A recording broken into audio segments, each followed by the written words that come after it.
Vea, le voy a explicar cómo ajustarle la bobina. Vea cómo tambalea esto.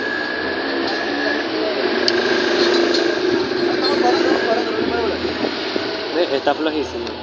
Entonces yo lo que hago es aflojar este tornillo y aflojo este otro tornillo un poquito nada más, un poquitico nada más, y con este destornillador palanqueo hacia allá, palanqueo, y vea cómo se reduce el espacio.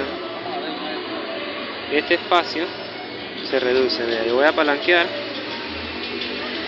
y él se redujo, y ahí queda más o menos del tamaño de una punta de lápiz, un poquito más.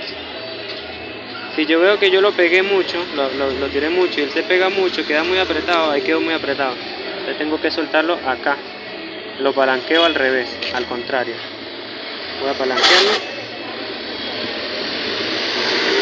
y él se despega, se despegó otra vez porque lo palanqueé de este lado.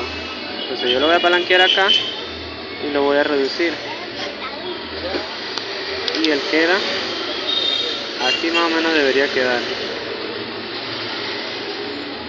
Todavía está muy grande, voy a reducirlo otro poquito, vea, así, y él no se sale para ningún lado, él no se levanta ni nada. Acá también se mira, esto aquí también hay que revisarlo.